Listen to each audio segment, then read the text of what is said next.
बल्कि जब डीजीपी हुआ उसके पहले लोग कहते थे कि आप जीवन में कभी डीजीपी नहीं बन सकते। आपकी फैकल्टी कैसी है? कुछ गुणवत्ता है कि वहां भी जोकर की तरह टी शर्ट पहन के भाव भंगिमा विदूषक की बना करके आपको गुमराह कर रहे हैं। बच्चा टॉप 10 में आते हैं 10, लेकिन हिंदुस्तान की सारी कोचिंग कहती कि हमारे यहाँ के ये प्रोडक्ट्स हैं। फूल चढ़ने में और माला चढ़ने में वक्त नहीं लगता है। शौर्य पदक की बात आपने बात की, 4 बार शौर्य पदक मिलना राष्ट्रपति का, ये मामूली बात है।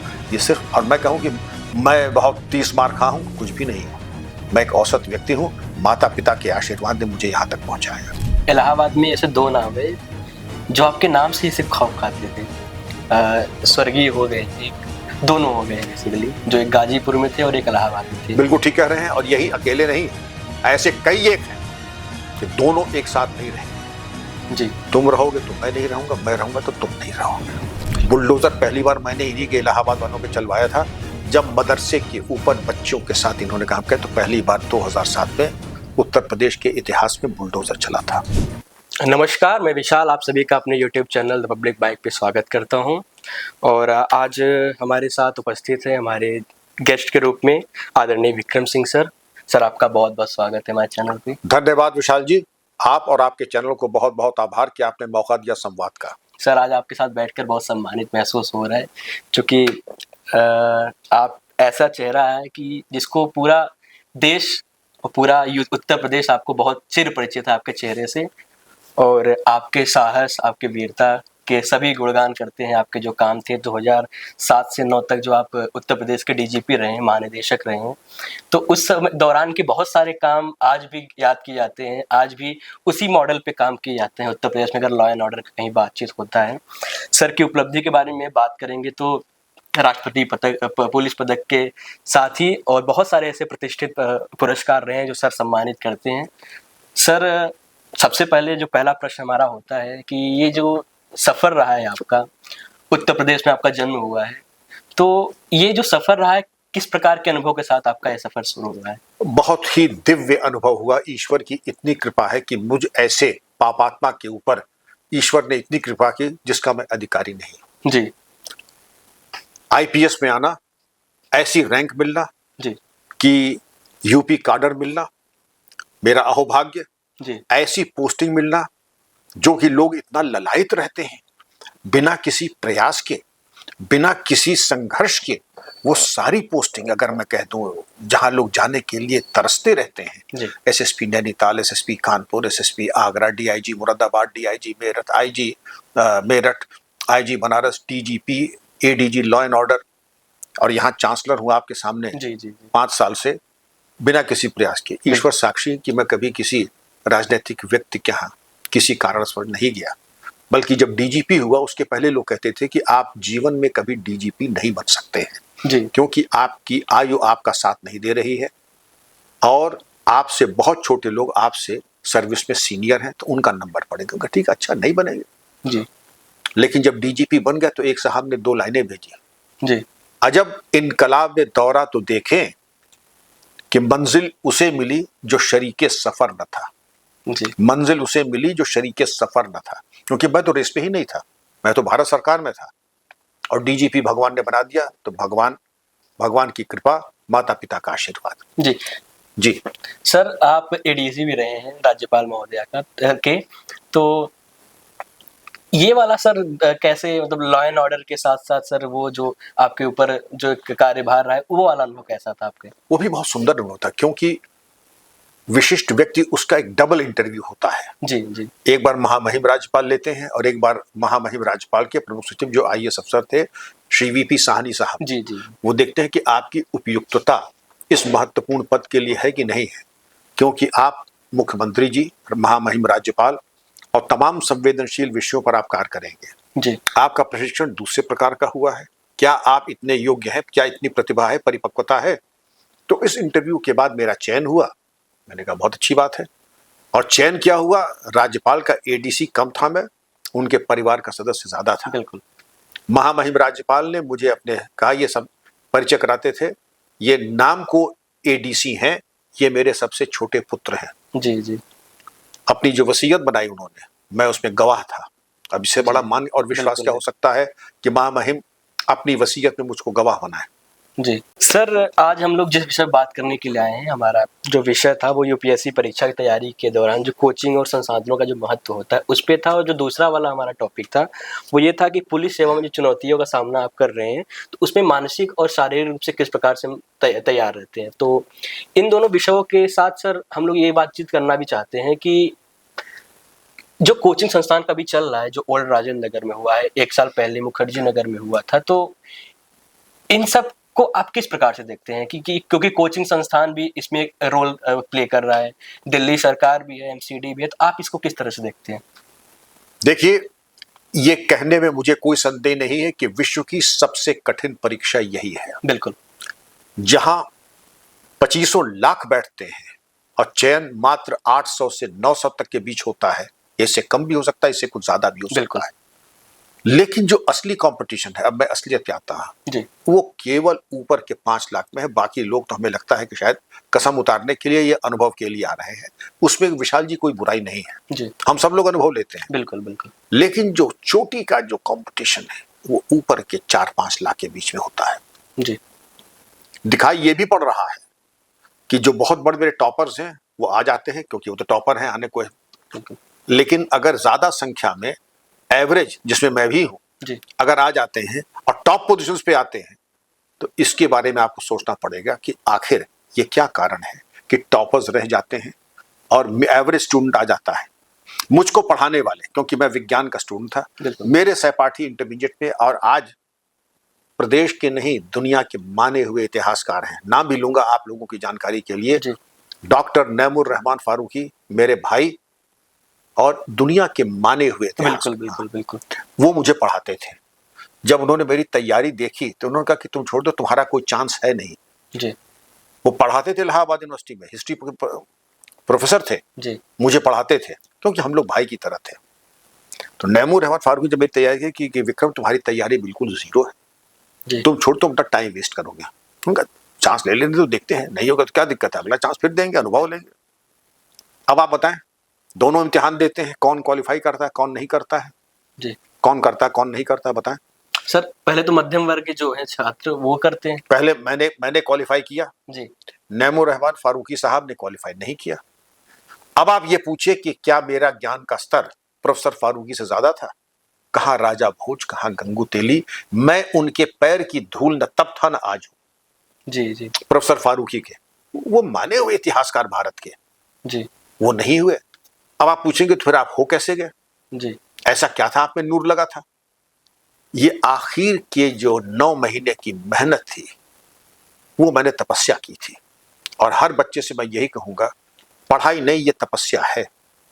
और रूल ऑफ 1000 ये है कि जिस दिन आप ये निर्णय कर ले कि हम किसी टास्क को 1000 घंटे देंगे, आप 10 घंटे रोज का एवरेज लगाइए, 12 घंटे जोड़ लीजिए, कितना समय लगेगा। मैं जानता हूं 5 साल आपके पास नहीं है, हो सकता है 4 साल भी ना हो, 3 साल, लेकिन अगर 12 घंटे से कम आप परिश्रम कर रहे हैं तो शायद संभावनाएं बड़ी कम रहेंगी जी। तो विशाल जी, औचित्यपूर्ण ये होता है कि एक तो तय कर लीजिए कि इस बीच में जो तपस्या होगी, जैसे पांडवों का अज्ञातवास था जी, न कोई सिनेमा, न कोई उत्सव, न कोई फिल्म। हालांकि लोग कहते हैं कि मैं तो रोज एक फिल्म देखता था एंटरटेनमेंट के लिए। मेरा अपना अनुभव कि मैं शिक्षा जगत में हूँ, चांसलर हूँ।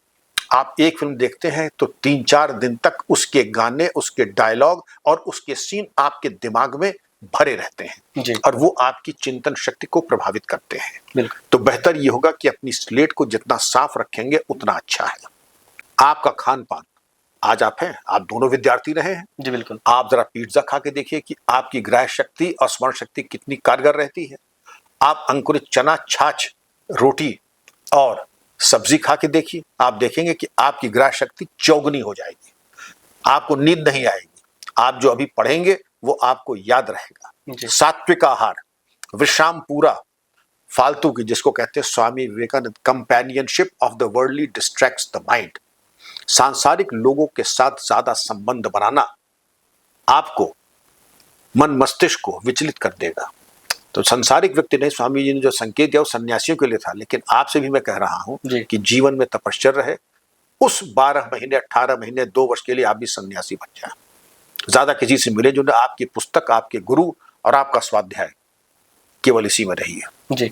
अब हम बात आते हैं इस पे, आपने कहा कोचिंग की बात। जी कंपटीशन सबसे टफ कंपटीशन है, कुछ गाइडेंस आपको जरूरत पड़ेगी। बिल्कुल। कुछ का मतलब 15 दिन से लेके 30 दिन तक यहां आके शोषण के शिकार न बन जाए आप, कि 10 बाय 10 के कमरे में 3 बच्चा रह रहा है, अगर घर में अपनी व्यवस्था है पढ़ने की, इतना अवसर है, तो घर में जो सुविधा आपको मिल जाएगी पढ़ने की, वो अन्यत्र कोचिंग में नहीं मिलेगी। आपके लाखों रुपए भी बच जाएंगे। जी नंबर 2, आप 1 महीने आके देखिए सिलेबस, करिकुलम, किताबें, पाठ्यक्रम, अपना व्हाट्सएप ग्रुप एक बना लीजिए। जी और स्टडीज में मैं नहीं चाहता हूं कि आप लोग आने जाने में, भ्रमण में अपना समय बिताएं, बिल्कुल नहीं, ये मेरा बिल्कुल नहीं है। आज के हमारे जमाने में तो टेक्नोलॉजी भी नहीं थी। प्रोफेसर फारूकी, हम, रोमी ढल और सब मिल के बैठते थे एक मेज पे, क्योंकि सब आसपास 2 किलोमीटर की रेडियस में सब लोग रहते थे, आ जाते थे, बैठते थे। अब उसकी जरूरत नहीं, फेस टाइम कर लीजिए, जी जूम कर लीजिए, और ये तमाम इलेक्ट्रॉनिक मीडिया में ऑनलाइन आप एक साथ कम कर सकते हैं। कोचिंग आप लेना चाहे तो मेरा परामर्श होगा कि मैंने कोई कोचिंग नहीं ली, हमारे युग में राव स्टडी सर्कल ही हुआ करता था, और जो बड़े ही साधन संपन्न और जो वैभवशाली होते थे वही वहां पहुंच पाते थे। प्रयागराज से दिल्ली पहुंच गए, राव स्टडी सर्कल पहुंच गए, लेकिन बाकी लोग, हम लोगों को संतुष्ट ऐसे ही रह गए। प्रोफेसर फारूकी भी, हम लोग भी, तब भी दिखाई ये पड़ता था कि जिनका चयन होता था वो वही थे जो कि कोचिंग में नहीं जाते थे। जो कोचिंग में जाते थे उनका प्रतिशत रहा होगा 20%, और जो कोचिंग में नहीं जाते थे उनका प्रतिशत इससे कहीं ज्यादा था। जी लेकिन हम लोग कोचिंग से जो लौटते थे उनसे पूछते जरूर थे कि आपने क्या पढ़ा, क्या अंतर था, सिलेबस में क्या चीज थी, क्या नई किताबें थी, क्या कोई नई स्ट्रेटेजी थी। तो ये चीजें देखिए भाव, और इसको समझने में आपको 15 से 30 दिन से ज्यादा नहीं लगेगा। आप अगर कोचिंग लेना चाहें तो डेमो क्लासेस जरूर जाएं। डेमो क्लासेस होता है कि पहले देख लें आपकी फैकल्टी कैसी है, कुछ गुणवत्ता है कि वहां भी जोकर की तरह टी शर्ट पहन के भाव भंगिमा विदूषक की बना करके आपको गुमराह कर रहे हैं, या वाकई उनमें कोई गुणवत्ता है, उनका पास्ट परफॉर्मेंस क्या है। क्योंकि बच्चा टॉप 10 में आते हैं 10, लेकिन हिंदुस्तान की सारी कोचिंग कहती कि हमारे यहाँ के ये प्रोडक्ट्स हैं। जी जी ठीक है ना? बिल्कुल। तो किसी के माया जाल में ना आए। थोड़ा सा अगर आप पूरे टाइम को, मैं बिल्कुल नहीं कहूंगा कि आप 30 दिन से ज्यादा एक दिन भी कोचिंग लें।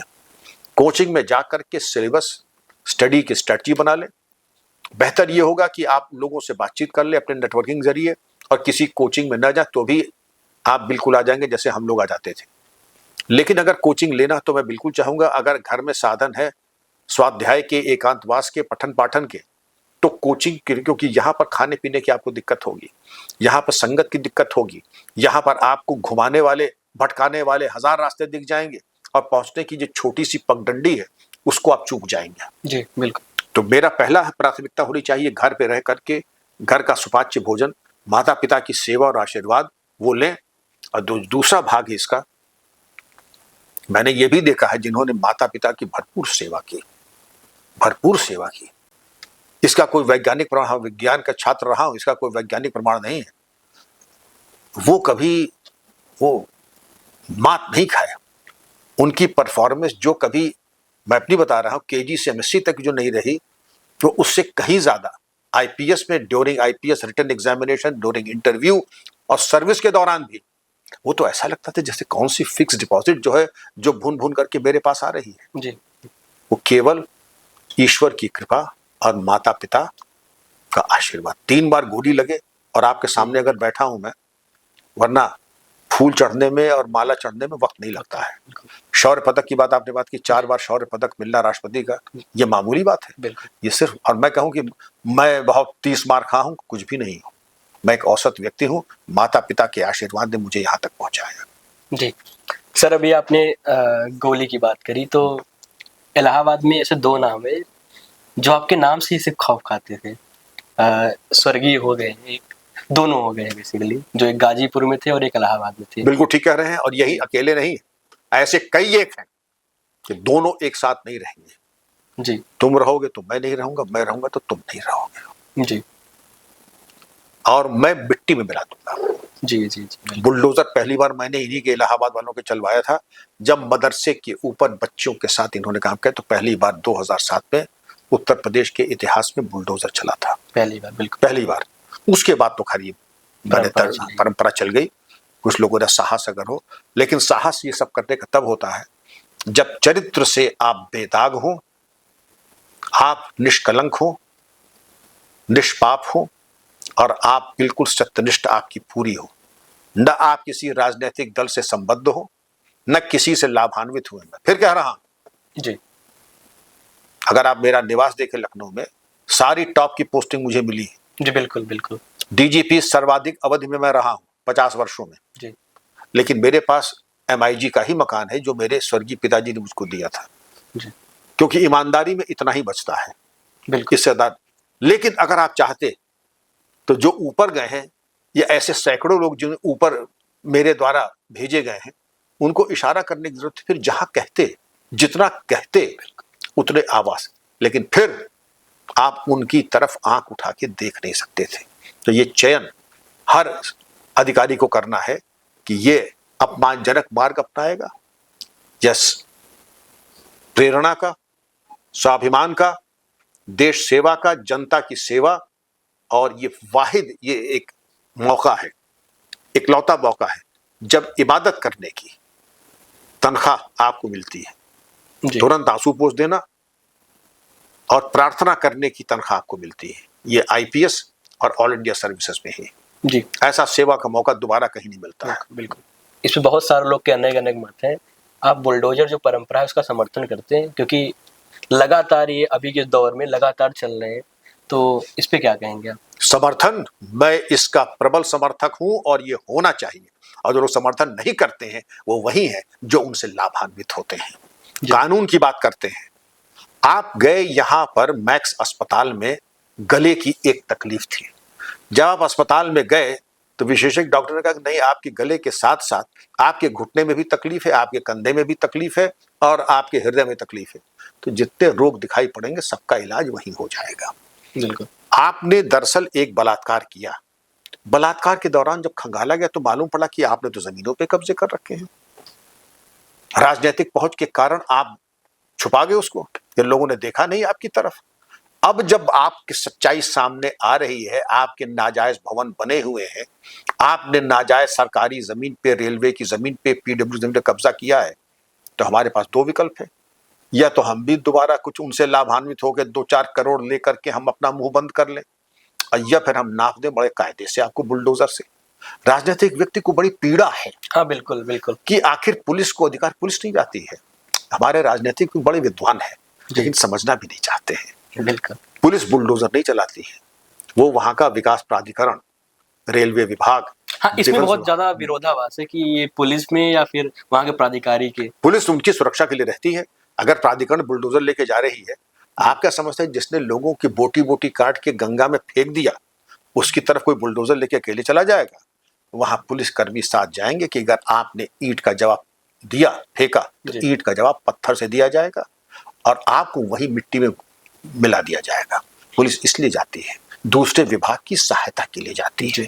जिस विभाग की जमीन का अतिक्रमण हुआ है और उसको लीगल नोटिस दी जा चुकी है, जो कि सरासर जैसे नाजायज है, इसलिए जहां लोगों ने नाजायज जमीन पे कब्जा किया है, नाजायज सरकारी कब्जा, वहां बुलडोजर चलना ही चाहिए। ये विधि सम्मत है।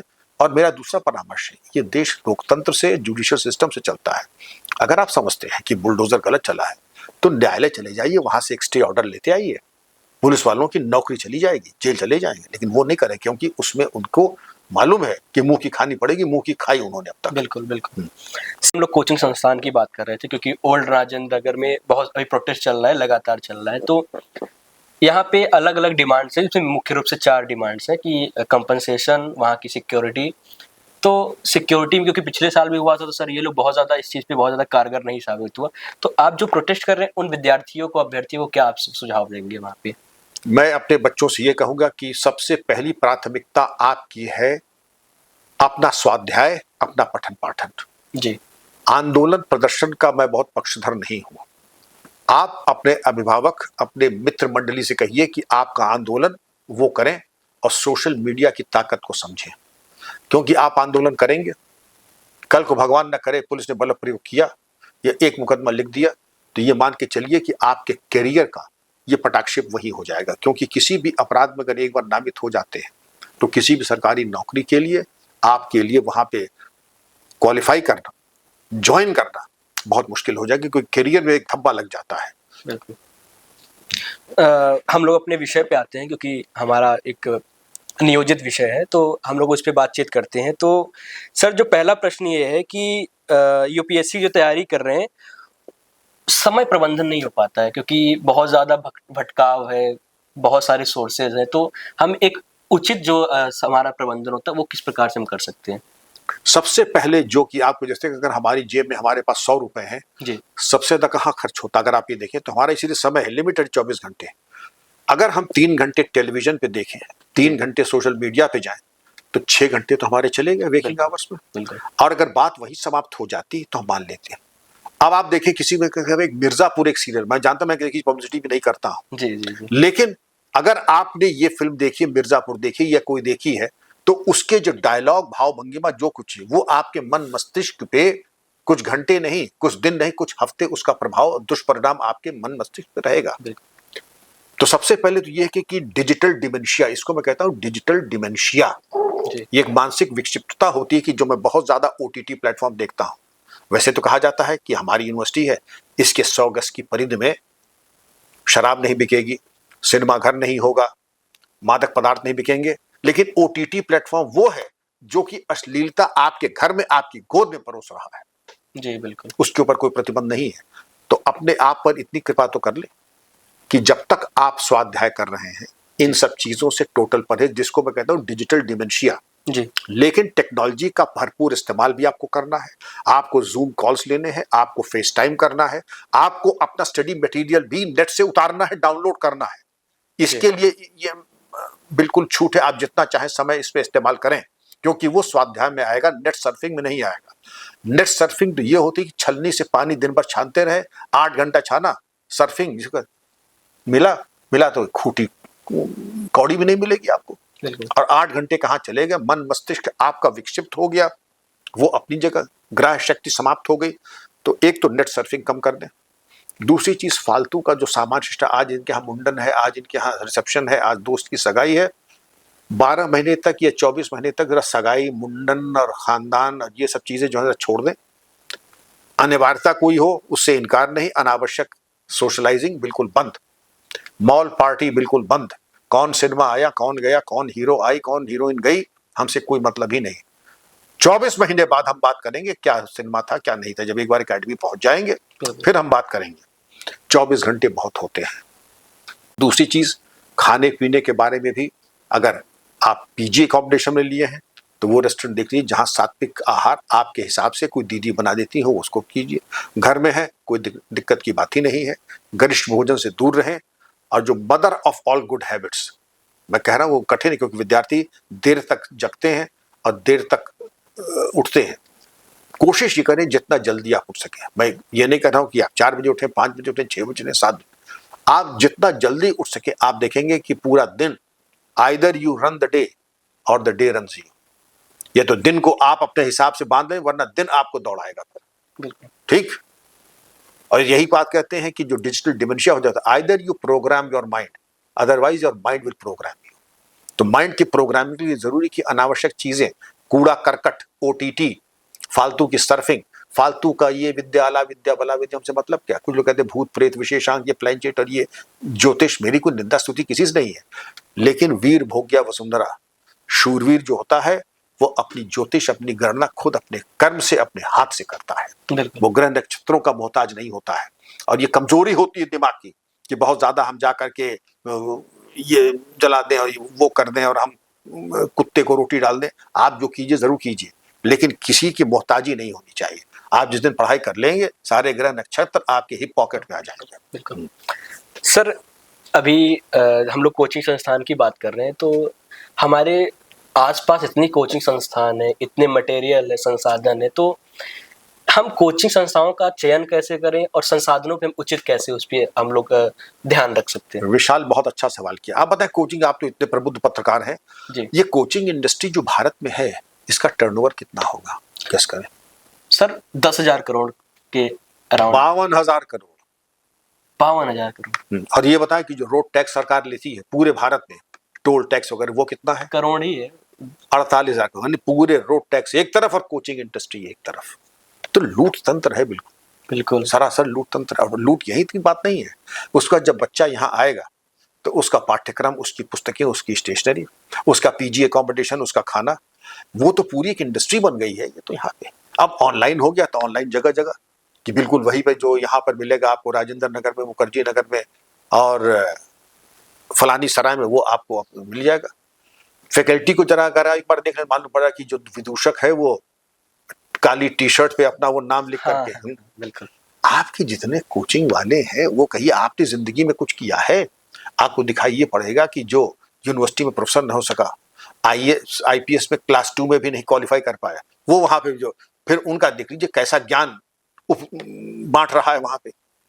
आप सक्सेस स्टोरी देख लीजिए, डेमो क्लासेस 2-2 अटेंड कर लीजिए, जो टॉप की आप आइडेंटिफाई कीजिए, लोगों से मालूम पड़ जाएगा कि टॉप 5 कोचिंग इंस्टीट्यूट कौन से हैं। जी उन 5 के 2-2 के आप डेमो क्लासेस, जी वहां के वातावरण से आपको लग जाएगा कि यहाँ हमें कुछ प्राप्त होना है, या यहाँ पर हाथ मिलाने से ही, हाथ मिलाने के दौरान मेरी हाथ की 2 उंगली निकल जाएगी, जी आप समझ लें। और डेमो क्लासेस के बाद में कोशिश ये कीजिए कि ऑनलाइन सिलेबस करिकुलम देखिए, आपको अंदाज लग जाएगा। आप 5 दिन का एक पैकेज लीजिए, 15 दिन का पैकेज लीजिए। मैं ये बिल्कुल रेकमेंड नहीं करूंगा कि यहाँ साल भर 2 साल अपना वक्त बर्बाद करें, क्योंकि जी आपका स्वास्थ्य भी जाएगा, बाहर का खाना खा करके आपका पेट खराब होगा, बिला वजह के खर्चे होंगे। और यहाँ पे मान के चलिए कि जैसे मैंने जो देखा, मैं तो बहुत जाता हूँ उस एरिया में, जी जी जी तो जैसे शाम हुई और चमगादड़ और उल्लुओं की बन आती है, जितने भी इस तरीके के अवांछनीय या तामसिक लोग हैं उनका प्रागट्य शुरू हो जाता है। तो ऐसी सोहबत से मैं चाहता हूं कि हमारे बच्चे उस बीच में कम रहे।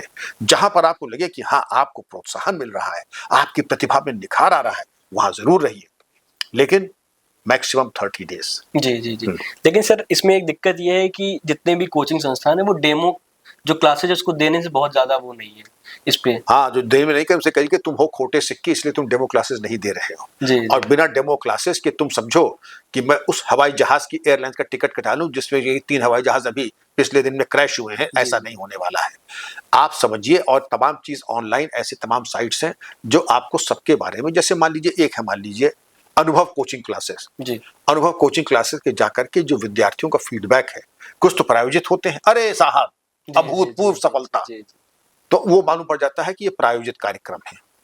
आप उनके फीडबैक देख लीजिए, उसका मूल्यांकन ऐसे होता है कि आप फीडबैक भी ले सकते हैं, और जो फीडबैक ऑनलाइन मिलता है वो 60% सही होता है, 40% प्रायोजित होता है, क्योंकि ये भी प्रायोजित कार्यक्रम में बड़ा एडवर्टीजमेंट पे बड़ा पैसा खर्च करते हैं कोचिंग वाले। जी और अगर अच्छा जो होगा वो डेमो क्लासेस अगर दे दे तो अच्छा, नहीं तो बिना डेमो क्लासेस के भी अगर हो जाता है, फीडबैक से। हाँ फीडबैक आप लेकर के, जो ऑनलाइन फीडबैक मिल रहा है, क्योंकि जी वहां पे भी जो दलाल होते हैं ना, जी जी वो आप, अरे साहब यहाँ तो अभी देखिए 5 बच्चा आया था, 4 बच्चा आ गया आईएएस प्रॉपर में आ गया, तो जी दलालों के चक्कर में भी ना पड़े।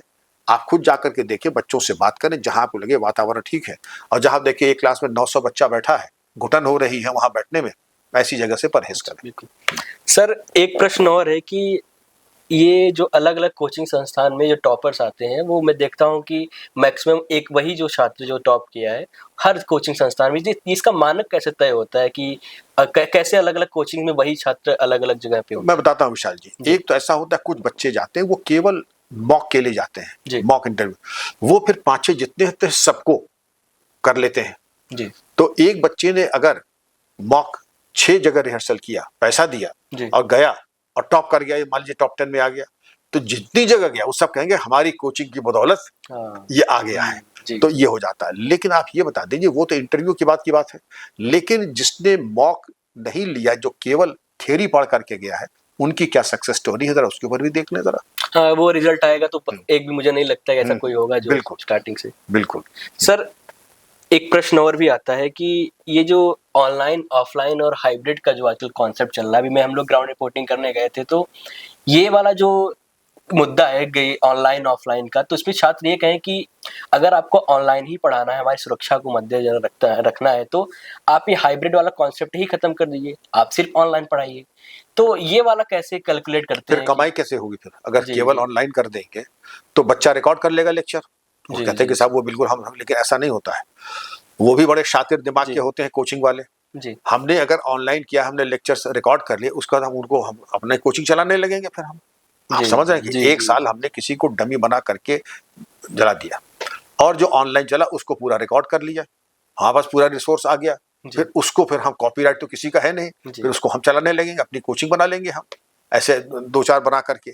तो ऑनलाइन ऑफलाइन ठीक है, लेकिन बच्चे को, जिसको मैं केवल, मेरा संबोधन उन बच्चों के लिए है जो इसके जी, कैंडिडेट्स हैं सिविल सर्विसेज के लिए। जी, उनके लिए मैं समझता हूं कि ऑनलाइन के अपने लाभ है, लेकिन जो ऑफलाइन क्लास से बैठ करके जो प्रोत्साहन मिलेगा, हैंड होल्डिंग मिलेगी, जो ऊर्जा स्फूर्ति आएगी, उसका कोई सब्स्टिट्यूट ऑनलाइन भी नहीं है। जी, जी, तो अगर आप समझते कि क्लास में बैठने की सुविधा है, तो महीने 2 महीने पढ़ करके, महीने वो पढ़ करके आप खत्म कीजिए, फिर अपने घर पे रहिए आप।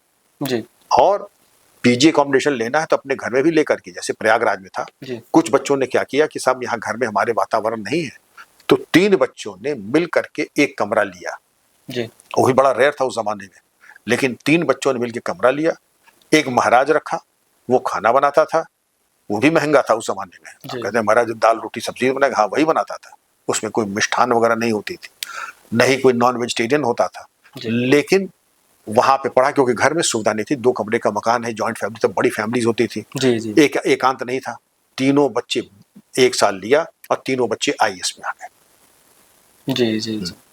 तो सर, ये जो यूपीएससी की तैयारी है, इसमें बहुत बहुत ज़्यादा वो करना होता है, सैक्रिफाइस करने होते हैं। तो दिन भर पढ़ना होता है, दिन भर का मतलब कि 12 से 14 घंटे में पढ़ना ही होता है। और एक अगर हम दिल्ली मुखर्जी नगर, ओल्ड नारायण नगर की बात करते हैं, तो 10 बाई 10 का कमरा होता है, घुटन बहुत ज़्यादा होती है।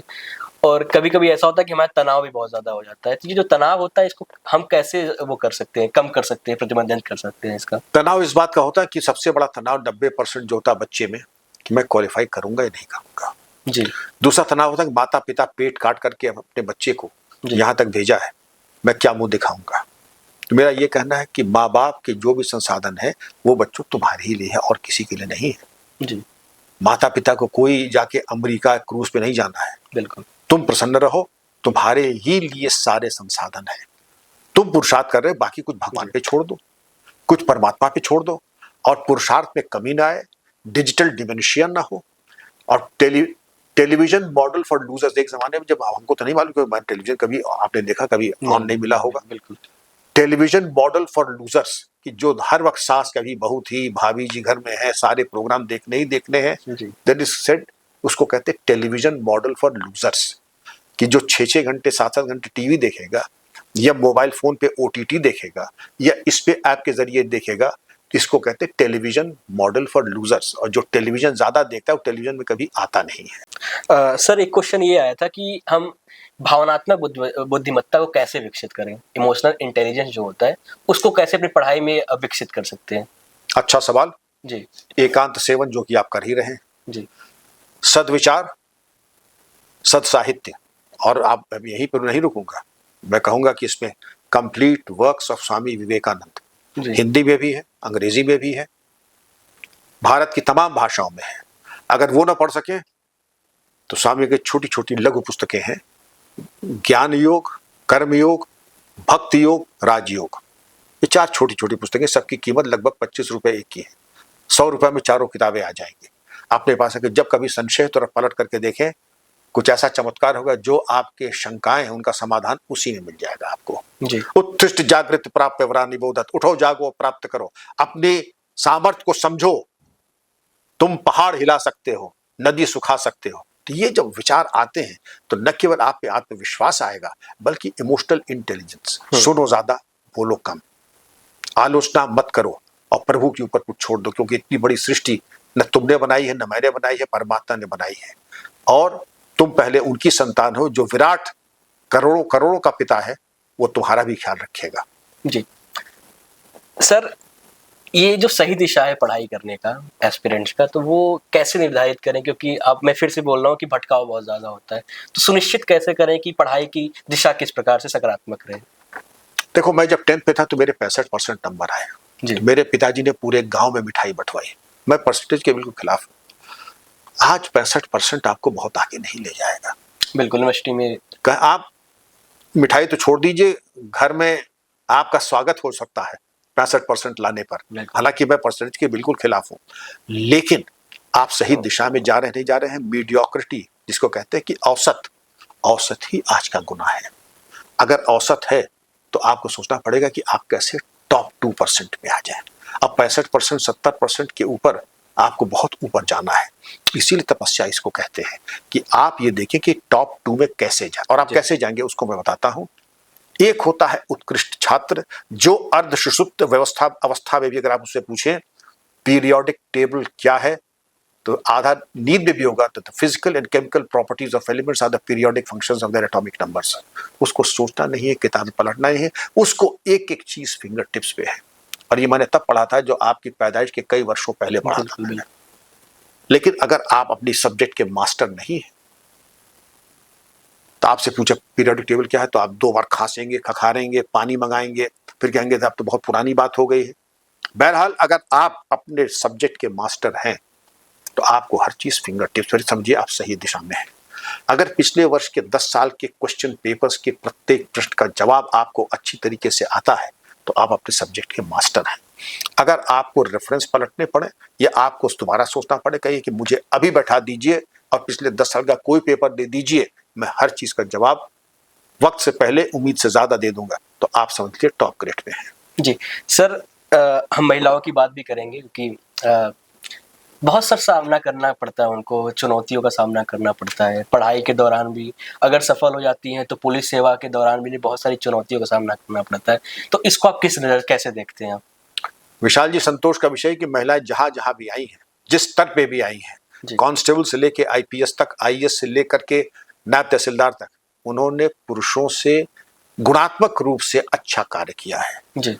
कठिनाई आती है, लेकिन यही तो योग्यता है कि मातृशक्ति में हमारी उस कठिनाइयों के बावजूद उन तमाम जो ऑब्स्टिकल्स उनके करियर में आते हैं उनको लांघ करके उन्होंने करके दिखा दिया है कि स्त्री अगर ठान ले तो पुरुषों से एक जनरेशन आगे है वो, और करके दिखाया उन्होंने। बिल्कुल। लेकिन पुरुष प्रधान एक समाज में और सेवा में, जैसे पुलिस में है, आपको ये व्यवस्था देखनी होगी कि आपकी महिला जो अधिकारी हैं उनका बॉडी प्रोटेक्टर आर्मर उनके हिसाब से होना चाहिए, प्रसाधन व्यवस्था उचित होनी चाहिए। अगर विवाहित और बच्चे हैं तो उसके हिसाब से उनकी ड्यूटी लगनी चाहिए। वैसे तो पुलिस एक्ट में यह है कि 24 घंटे आप ड्यूटी पर हैं, लेकिन एक दृष्टिकोण ये होना चाहिए कि महिला की उत्तरदायित्व पुरुष से 100 गुना ज्यादा है, तो कम से कम उसके मद्देनजर उनकी ड्यूटीज, हालांकि वो बुरा मानती महिला कि हमें आपसे कोई छूट कोई रियायत नहीं चाहिए, परेड करनी है तो परेड करनी है, कमांडो कोर्स करना है तो करना है, पीटी करनी है तो करनी है, लेकिन ये उनको देखना कि ड्यूटी आवर्स में अगर बच्चा है घर में या माता पिता जिनकी सेवा उनको करनी है तो उसके मद्देनजर जो भी उनका विवेक है उसके अनुसार थोड़ी सी सहूलियत महिलाओं को मिलनी चाहिए। सर मेरा अंतिम प्रश्न है, एस्पिरेंट्स को क्या सुझाव देंगे आप? एक फार्मूला मैं दे रहा हूं, ध्यान से सुनिए Vishal ji. Focus plus daily improvement plus time is equal to a genius. Focus मतलब एकाग्रता, डेली इंप्रूवमेंट, कल से मुझ में आज सुधार होना चाहिए और टुमारो में आज से ज्यादा मुझे सुधार कर होना चाहिए। Focus plus daily improvement plus time, इस फॉर्मूले को अगर प्रतिदिन आप करेंगे कि मैं जो कल था आज उससे बेहतर हूं, आप आगे ही आगे बढ़ते रहेंगे। अपने बारे में सकारात्मक सोचें कि मैं विजेता हूं, मेरे ऊपर मेरे माता पिता का आशीर्वाद है, परमात्मा का आशीर्वाद हो, मैं अवश्य सफल होऊंगा। बनिस्बत इसके कि ऐसे गाने सुने, मेरा जीवन कोरा कागज था कोरा ही रह गया, इस तरह की नकारात्मक बातें जो करे वो आपका शत्रु है। ऐसे लोगों को ऐसे स्थान से दूर रहें और ऐसी परिस्थिति जो आपको नकारात्मक बातें बताए, जो आपको विजेता बनाए और बताने की बात करे उसके साथ रहिए। और अंतिम मेरा जो परामर्श होगा, जिसने अपने माता पिता की सेवा किया, सम्मान किया, मैंने उसको कभी हारते हुए नहीं देखा, मैं उसकी मिसाल हूं। एक बहुत ही औसत विद्यार्थी होने के बावजूद अगर शिखर पे रहा, सेवा से पहले, सेवा में और सेवा के बाद, तो इस केवल मेरे स्वर्गीय माता पिता का आशीर्वाद है। बच्चों, मैंने भगवान के दर्शन नहीं किए, लेकिन मेरे भगवान मेरे स्वर्गीय माता पिता हैं। जी सर, इलाहाबाद विश्वविद्यालय को पूरब का ऑक्सफोर्ड भी कहा जाता है और आप वहां से अध्ययन का कार्य भी किया है आपने, तो कैसा रहा वहां का अनुभव आपका? इनबिल्ट कोचिंग, तो वहां 4 जनरेशन एक साथ रहते थे। प्रोफेसर हैं वो तो ही हैं, उनको कभी टाइम नहीं लेना था, घर पे दफ्तर में कभी भी चले जाए सर ये पूछना कि चलो बैठ जाओ। फिर आप उब जाते थे कि सर हम तो पढ़ने आए थे, केवल एक चीज आपने तो 3 घंटे 4 घंटे, हम कहते गुरुजी अब आज्ञा दीजिए। जो आपसे 4 जनरेशन आगे, आप किसी भी हॉस्टल में हो, अमरनाथ झा में हो, एसएसएल में हो, गंगानाथ झा में हो, वहां पे जो आपके सीनियर्स थे वो आपको गाइड करते थे, मुझको भी उन्होंने गाइड किया। जी जी आप यूरोपियन हिस्ट्री बाय लिप्सन पढ़िए, एच.एल. फिशर पढ़िए, मुझे तो हिस्ट्री पढ़ी नहीं थी कभी, जी। उन्होंने ही मुझको बताया। नैमुर रहमान फारूकी तो मेरे क्लासमेट थे, उन्होंने हाथ पकड़ के बताया कि ये किताबें ले आओ, ये क्वेश्चन पेपर्स ले आओ, घड़ी लगकर सामने तुम ऐसे अपना टाइम समय प्रबंधन करो।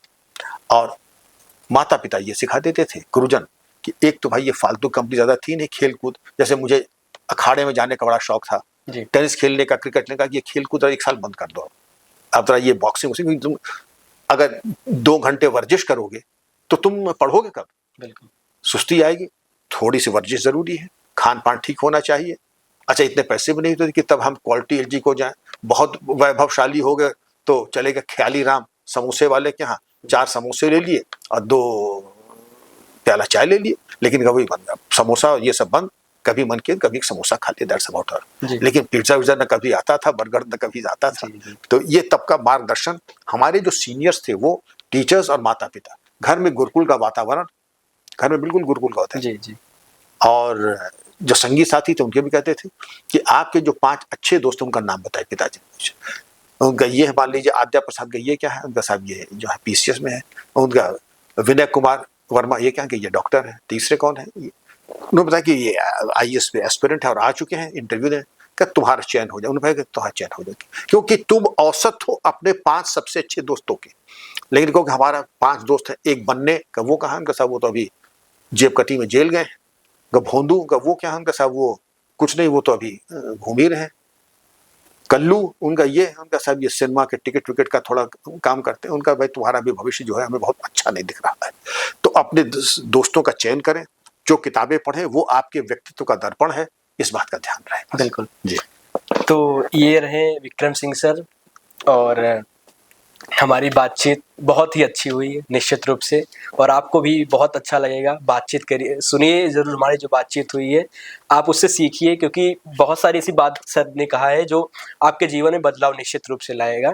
तो बहुत बहुत धन्यवाद सर आपका हमारे साथ। धन्यवाद विशाल जी, बड़ी कृपा की आपने इतना समय दिया। नहीं सर, सौभाग्य। मैं चाहूंगा प्रत्येक बच्चा विजेता है, प्रत्येक बच्चा अगर कह रहा है कि वो विजेता नहीं है, मैं समझता हूँ जो ये कह रहा है वो मेरा भी शत्रु है, उस बच्चे का भी शत्रु है। मेरा आशीर्वाद है, परमात्मा ने आपको इतनी विलक्षण प्रतिभा दी है, यहाँ तक ले आया है कि आप सिविल सर्विस कंप्लीट कर रहे हैं। बस विजय में, और मैं उसको विजय नहीं कहता, न क्वालिफाई करने में जितना फर्क नाखून और गोश्त में है उतना ही अंतर है। जरा सा एक छलांग लगाइए, विजय आपके कदम चूमेगी। बिल्कुल। बहुत बहुत धन्यवाद सर। नमस्कार। नमस्कार।